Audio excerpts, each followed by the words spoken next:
हमारे खुदावंद यीशु की अंजील मुकद्दस लूका के मुताबिक उसका पहला बाब 26 से 38 आयत तक। उस वक्त छठे महीने जब्राइल फरिश्ता खुदा की तरफ से जलील के एक शहर में भेजा गया जिसका नाम नासरत था, दाऊद के घराने की एक कंवारी के पास जो यूसुफ नामी एक मर्द से ब्याही हुई थी और उस कंवारी का नाम मरियम था। और फरिश्ते ने उसके पास अंदर आकर कहा, सलाम ए पुरफज़ल, खुदावंद तेरे साथ है, तू औरतों में मुबारक है। और वो इस कलाम से घबरा गई और सोचने लगी कि ये कैसा कलाम है। और फरिश्ते ने उससे कहा, ए मरियम ना डर, क्योंकि तूने खुदा के नज़दीक फजल पाया है। और देख तू हामला होगी और तेरे बेटा होगा और तू उसका नाम यीशु रखेगी। वो बड़ा होगा और हक ताला का बेटा कहलाएगा और खुदावंद खुदा उसके बाप दाऊद का तख्त उसे देगा और वो याकूब के घराने में हमेशा तक बादशाही करेगा और उसकी बादशाही का आखिर न होगा। तब मरियम ने फरिश्ते से कहा, ये किस तरह होगा जबकि मैं मर्द से नावाकिफ हूँ। और फरिश्ते ने जवाब में उससे कहा, रूह कुद्दूस तुझ पर नाज़िल होगा और हक ताला की कुदरत तुझ पर साया डालेगी और इस सबब से वो कुद्दूस मौलूद खुदा का बेटा कहलाएगा। और देख तेरी रिश्तेदार एलिज़ाबेथ के भी बुढ़ापे में बेटा होने वाला है और ये उसका जो बाँझ कहलाती थी छठा महीना है, क्योंकि खुदा की कोई बात हरगिज़ बेकुदरत न होगी। और मरियम ने कहा, देख मैं खुदावंद की बंदी हूँ, मेरे लिए तेरे कौल के मुआफिक हो। तब फरिश्ता उसके पास से चला गया। पाक कलाम के पढ़े और सुने जाने पर खुदावंद की बरकत हो, खुदा का शुक्र हो।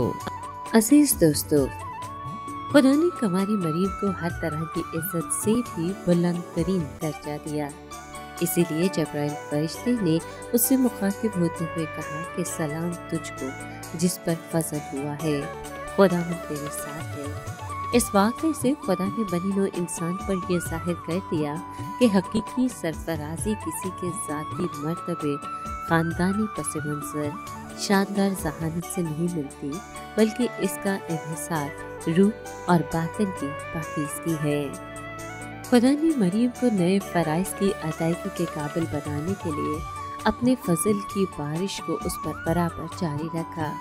इसीलिए जब्राइल फरिश्ते ने मरियम से कहा कि रूह कुद्दूस तुझ पर नाज़िल होगा और खुदा ताला की कुदरत तुझ पर साया डालेगी और इस सबब से वो मौलूद मुकद्दस खुदा का बेटा कहलाएगा।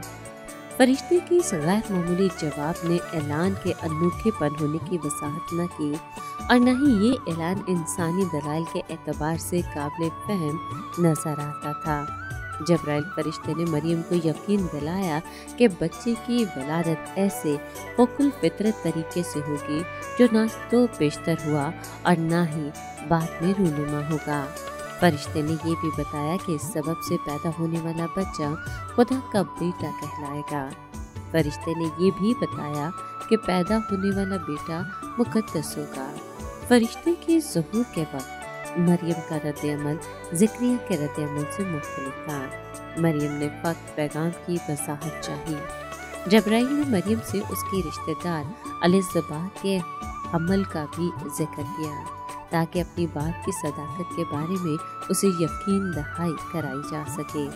फरिश्ते ने अपनी गुफ्तगू का एख्तिताम ये कहते हुए किया कि खुदा के हुज़ूर कोई बात नामुमकिन नहीं। जिस खुदा ने आसमान और ज़मीन को नीस्त से खल्क़ किया, क्या उसके लिए बगैर किसी इंसानी वालिद के एक कंवारी को फर्जंद अता करना मुश्किल काम था। अगरचे जब्राइल फरिश्ते की बातें तस्लीम कर लेना मरियम के लिए बहुत मुश्किल था, लेकिन उसने कलामे खुदाबंदी की अतायत की और यकीन करके कहा, देख मैं खुदावंद की बंदी हूँ। खुदावंद के हुज़ूर कामिल अतायत का ये रवैया अपनी ज़ात में दानाई है।